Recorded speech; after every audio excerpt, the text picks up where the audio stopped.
Polling జరుగుతుంది time 2 సంవత్సరాల కింద హుస్నాబాద్ నియోజకవర్గ ప్రజలు తెలంగాణ ప్రజలు కాంగ్రెస్ పార్టీని ఆశీర్వదించి ఓటేసినటువంటి రోజు ఈరోజు ప్రజలందరికీ ముఖ్యంగా నన్ను గెలిపించిన హుస్నాబాద్ నియోజకవర్గ ప్రజలకు అదేవిధంగా తెలంగాణ రాష్ట్రంలో కాంగ్రెస్ పార్టీని గెలిపించినటువంటి ప్రజలందరికీ కాంగ్రెస్ పార్టీ ప్రజాపాలన పక్షాన ధన్యవాదాలు.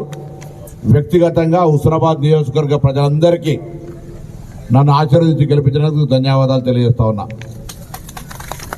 30 నాడు పోలింగ్ జరిగితే 3వ తేదీ నాడు ఎన్నికల ఫలితాలు వచ్చినాయి.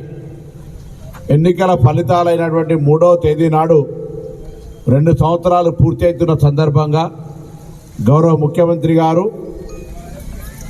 సహచార మంత్రులు, జిల్లా ఇన్ఛార్జ్ మంత్రి, జిల్లాకు సంబంధించిన మంత్రులు, ఇతర వివిధ డిపార్ట్మెంట్లకు సంబంధించినటువంటి ఇక్కడ శంకుస్థాపనల మంత్రులందరినీ కూడా 3వ తారీఖు నాడు ఇక్కడికి రమ్మని ఆహ్వానించడం జరిగింది. ఉమ్మడి జిల్లా శాసనసభ్యులందరూ కూడా ఇక్కడికి రమ్మని, కార్పొరేషన్ చైర్మన్ అందరూ కూడా రమ్మని ఆహ్వానిస్తూ ఉన్నాం. ఈ సభను విజయవంతం చేయడానికి నియోజకవర్గానికి సంబంధించినటువంటి ప్రజలందరూ కూడా ప్రతి ఒక్కరిని పేరు పేరున ఆహ్వానిస్తూ ఉన్నా. అందరూ కూడా 2 సంవత్సరాలు పూర్తయిన సందర్భంగా నియోజకవర్గంలో జరిగినటువంటి పనులు, జరిగిన పనులకు సంబంధించినటువంటి కార్యక్రమంతో పాటుగా జరగాల్సిన పనులకు శంకుస్థాపన గౌరవ ముఖ్యమంత్రి గారు చేస్తారు. కాబట్టి తప్పకుండా ఈ సభకు హుస్నాబాద్ నియోజకవర్గంలో ఉన్నటువంటి వాళ్ళతో పాటుగా ఉమ్మడి జిల్లా సమావేశంగా అందరూ కూడా రావాల్సిందిగా ఈ సందర్భంగా కోరుతూ ఉన్నాం.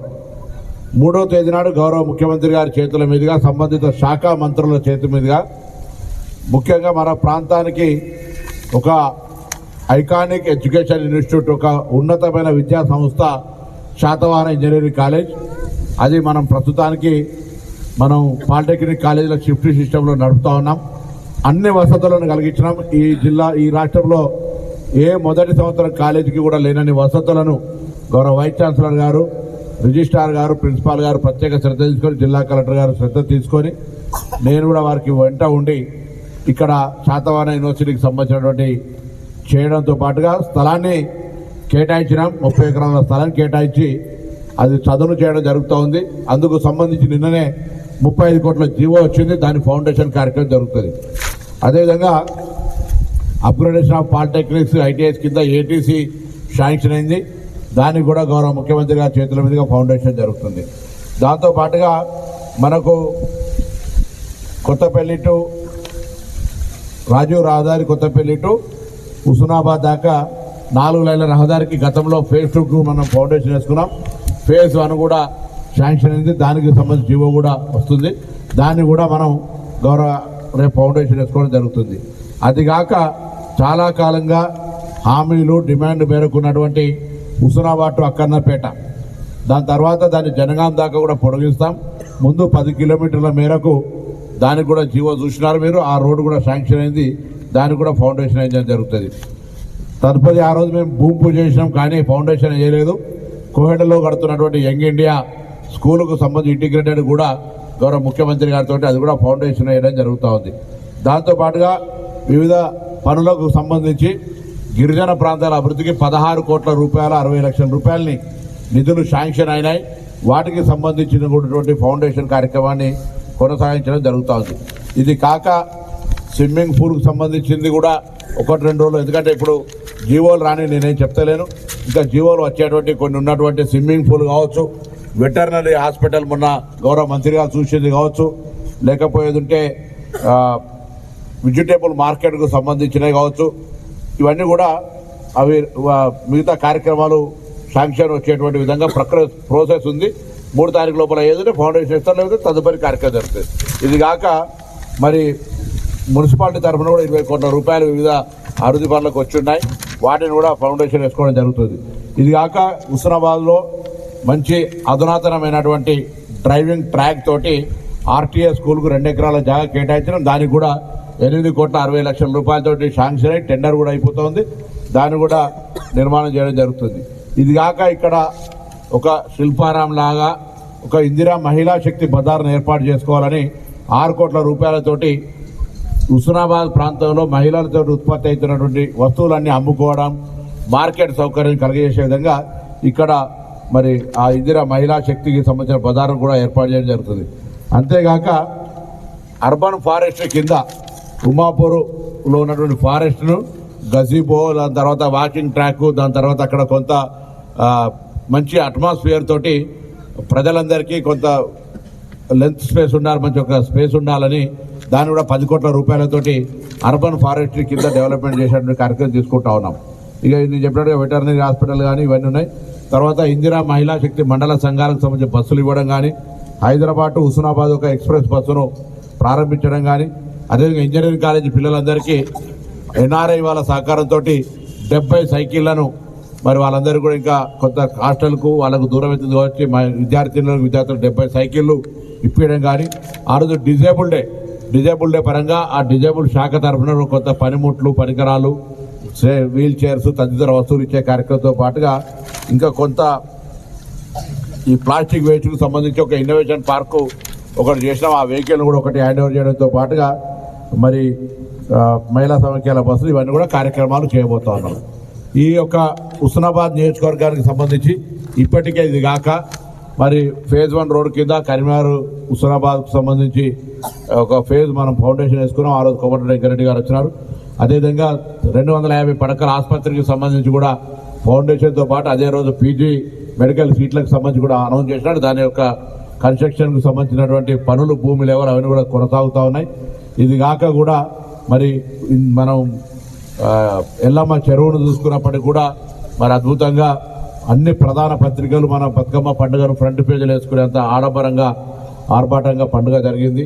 దాని తర్వాత ఎల్లమ్మ గుడికి సంబంధించి కానీ లేదా ఇతరత్ర ఇంటర్నల్ రోడ్డు కూడా మరి ఈ సందర్భంగా మనం చేస్తాను.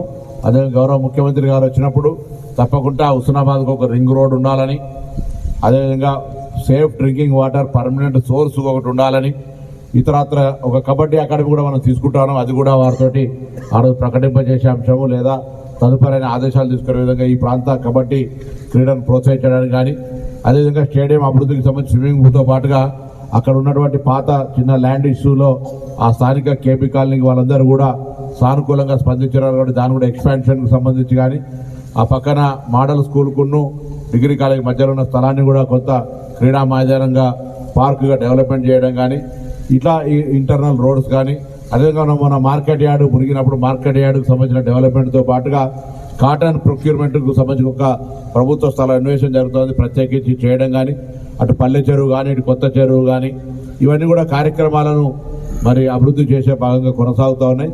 ఇది కాక ఎల్కతుర్తిలో జంక్షన్ డెవలప్మెంట్ కానీ, వచ్చే సంవత్సరం వంగరలో నవోదయ విద్యాలయం కానీ, ఐఐటి IIIT బాసరకు సంబంధించి మరి అక్కడ ఎల్కతుర్తి సంబంధించి వంగరనేమో నవోదయ వంగర భీమదేవరపల్లి, ఎల్కతుర్తిలో ఐఐటి బాసరకు సంబంధించి కానీ ఈ విధంగా జరుగుతున్నాయి. చిగురుమామిడి సైదాపూర్లో కూడా అక్కడ మోడల్ స్కూళ్లతో పాటుగా ఇంకా కొంత అగ్రికల్చర్ ఓరియంటేషన్ల లేదా ఇతరత్ర తీసుకుంటా ఉన్నాం.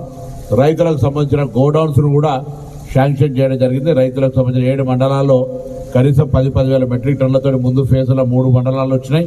ఇంకా మిగతా 4 మండలాలతో పాటుగా గోడౌన్స్ కట్టడం కానీ, ఇండస్ట్రియల్ పార్క్ సంబంధించి కూడా మరి అక్కడ స్థానికులందరూ సహకారంతో ఈ పారిశ్రామిక ప్రాంతము, అదేవిధంగా అన్నిటికంటే ముఖ్యమైన గౌరవెల్లి రిజర్వాయర్కి సంబంధించిన కాలువల తవ్వకానికి సంబంధించి ల్యాండ్ సేకరణకు సంబంధించినటువంటి నిధులు కూడా 100% ముఖ్యమంత్రి గారు కేటాయిస్తూ ఉన్నారు. కాబట్టి అది కూడా ప్రక్రియ వేగవంతం జరుగుతుంది.